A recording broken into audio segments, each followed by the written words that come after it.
Hello everyone, students. Today I have brought for you finding out the omitted part from the given passage asked in bank PO examinations. इस तरह के question में आपको एक passage दिया जाएगा जो 5 पार्ट्स में डिवाइडेड होंगे A, B, C, D and E. इनमें से कोई एक पार्ट को ओमिट कर दिया जाता है और दिए गए 5 ऑप्शंस में 4 ऑप्शंस में से आपको वो ओमिटेड पार्ट को फाइंड आउट करना है. यदि दिए गए 4 ऑप्शंस में कोई भी पार्ट फिट नहीं बैठता ताकि passage grammatically and contextually correct हो जाए, मीनिंगफुल हो जाए, तो फिर आपका आंसर होगा number E, none of these. आइए शुरू करते हैं क्वेश्चन नंबर 1 को. The new possibility would be thwarted by the supreme court directive A.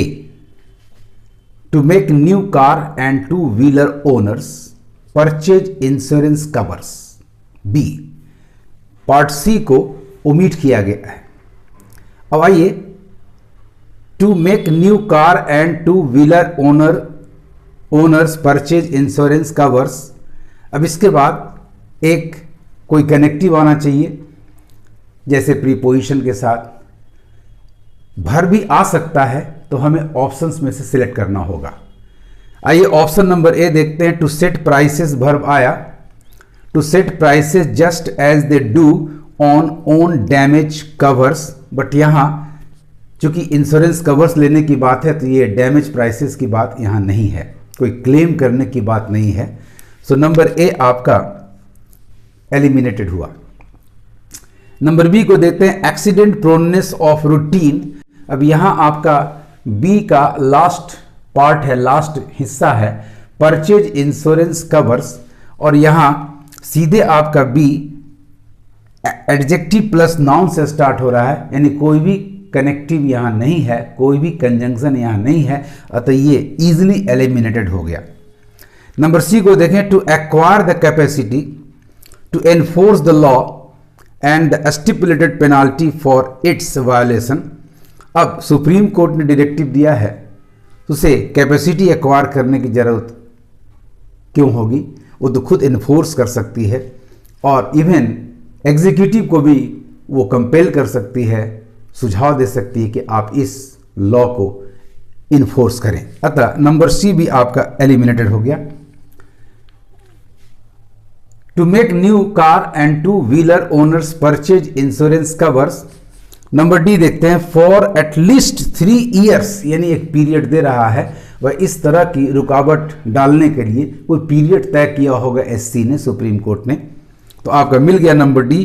For at least 3 years and 5 years respectively. 3 years for the new car owners and 5 years for the new 2 wheeler owners respectively against the existing norm of 1 year. The right option students is number D.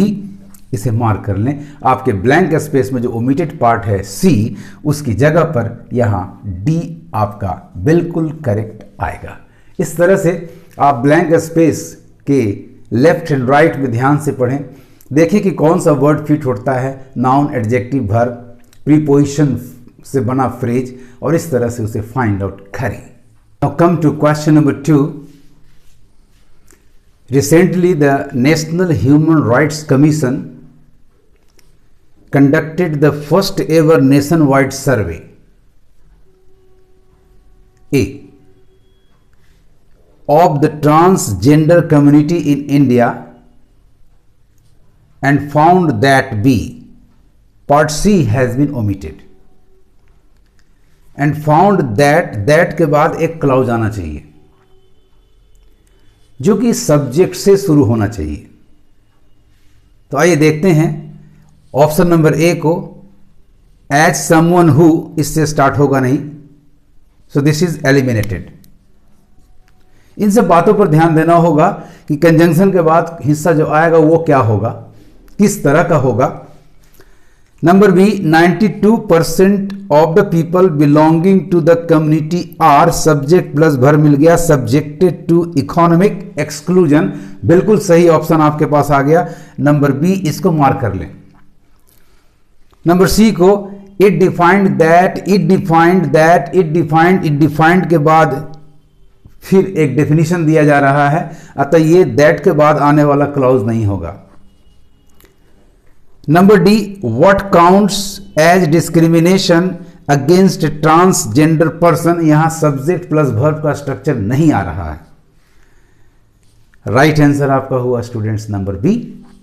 तो blank space में जाएगा option number B और आपका passage पूरा हो जाएगा। Recently the national human rights commission conducted the first ever nation wide survey of the transgender community in India and found that 92% of the people belonging to the community are subjected to economic exclusion. It is profoundly absurd that we think of ourselves as inhabiting a modern world, and yet there exists a sizable community of people who are structurally ostracized and denied the fundamental right to a livelihood.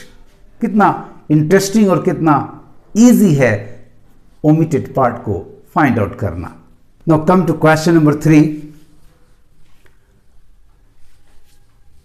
A backlog of 0.24 million unfilled posts in the public sector, part A.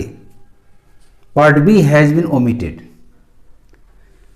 Surrounding the National Democratic Alliance government's claim on job creation.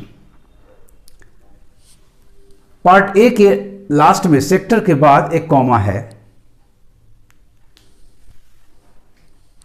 उसके बाद number B के बाद जहां जरूरत आपकी है एक participle start हो रहा है surrounding the NDA governments claim on the job creation.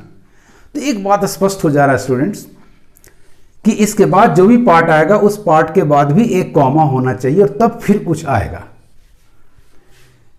तो आइए देखते हैं ऑप्शंस को। A backlog of 0.24 million unfilled posts in the public sector. Number A, as reported by the media recently. Yes, इस तरह की सूचना, इस तरह की जानकारी रिपोर्ट की गई मीडिया के द्वारा। फिर देखिए कॉमा है, has escalated the contention, which contention, that is surrounding किसे, तो the NDA governments claim on job creation. बहुत ही आसान तरीका है, आप थोड़ा सा ध्यान देंगे कभी आपको परेशानी नहीं होगी, कभी आपको किसी तरह की डिफिकल्टी नहीं होने जा रही है। कॉमा से एंड करने वाला, कॉमा के साथ होने वाला एक ऑप्शन आपके पास और आ रहा है और वो है नंबर सी, विथ प्रेज्यूमेबली। अब इसको भी देखते हैं। A backlog of 0.24 million unfilled post in the public sector with presumably. Now with prepositional phrase के पहले कॉमा जनरली नहीं आता, लेकिन देख लेते हैं। With presumably higher level of education and skill is perplexing, और परप्लेक्सिंग के बाद फिर सराउंडिंग नहीं आएगा, यानी आपका नंबर सी जो एक ऑप्शन और आ रहा था कॉमा के साथ ये एलिमिनेटेड हो गया। बी को देखें आप, तो a backlog of 0.24 million unfilled post in the public sector seems to be in denial that this contemporary trend of informalization surrounding, ये भी आपका grammatically and contextually fit नहीं आ रहा है, so this is eliminated. D finds that a backlog of 0.24 million unfilled posts in the public sector finds it difficult to match up to, यहां difficulty प्राप्त करने या पाने का सेंस भी नहीं है, सो दिस इज एलिमिनेटेड। तो राइट ऑप्शन आपका एक ही बचता है students, and that is number A. Mark कर लें इसे। तो ब्लैंक स्पेस में जो पार्ट बी को ओमिट करता दिखाई दे रहा है वहां आपका ऑप्शन नंबर ए कंप्लीट करने के लिए आ जाएगा। देख लें आप, a backlog of 0.24 million unfilled post in the public sector as reported by the media recently has escalated the contention which is surrounding the NDA government's claim on job creation, with the public sector being the major contributor in formal sector employment in the country. Historically, the nature of the jobs that the historically this backlog of vacancies speaks volumes about the nature of the jobs that the government claims to have created. Now come to question number 4, in which the first part has been omitted. Second part आपका B जो है as their currencies resume, their आ रहा है। अब देखिए किसके लिए आ रहा है। Option number A, investors who earlier put their money in emerging markets as their currencies resume their prolonged slide. तो इन्वेस्टर्स के लिए ये देयर नहीं आ रहा है, so this is eliminated. Number B देखें, emerging market economies most notably the Turkish lira have suffered much larger losses owing preposition तभी कंप्लीट होगा जब इसके बाद टू आ जाए, ओइंग टू, और ऐसा यहां है नहीं, पार्ट बी में एस से शुरू हो रहा है, so this is eliminated. Number C, emerging market economies continue to be in the spotlight for the wrong reasons, क्यों? एज बिल्कुल फिट आ जा रहा है। ऑप्शन नंबर सी इसको मार्क कर लें। D, emerging market countries which earlier benefited from the easing of monetary conditions, comma की जरूरत यहां है नहीं, तो this is eliminated. Option number D तो ऐसे ही एलिमिनेट। ई, ऑप्शन नंबर ई तो इजिली एलिमिनेटेड, क्योंकि हमें एक भरना है और एक मिल भी जा रहा है, नहीं मिलता तब हमारा ऑप्शन नंबर ई होता। So right answer is option number C, blank space में यानी ओमिटेड पार्ट हमारा सी होगा। अब देख लीजिए आप, emerging market economies continue to be in the spotlight for the wrong reasons, क्यों? As their currencies resume their prolonged slide against the US dollar. The Indian rupee weekend passed the 71 mark for the first time ever on Friday, registering a loss of about 10% of its value against the dollar since the beginning of the year. This makes the rupee the worst performing currency in Asia. Now come to question number 5. Part A, Kerala's unique topography of coastal plains and rolling hills between the Arabian Sea and the Western Ghats. B, Part C has been omitted. गौर से देखें, Kerala's unique topography of coastal plains and rolling hills between the Arabian Sea and the Western Ghats. अब इसके बाद verb चाहिए हमें। आइए verb से शुरू होने वाला ऑप्शन ढूंढें। टोपोग्राफी हमारा सब्जेक्ट वर्ड है, सिंगुलर है, यानी ईज होना चाहिए, तो आपके पास ईज से ऑप्शन एक ही आ रहा है। कितना आसान काम है, थोड़ा सा ध्यान देना है, आंसर को, ऑप्शन को फाइंड आउट कर लेना है। बिल्कुल सही आपका ये जा रहा है ऑप्शन नंबर बी। आप ऑप्शन नंबर सी को देख लें, ए को देख लें, 70% वर्ब से स्टार्ट नहीं हो रहा है, ruled out, eliminated. Number C को देखें 60% एलिमिनेटेड, यहां भी वर्ब नहीं आ रहा है। डी को देखें 12%, ये भी एलिमिनेटेड हुआ।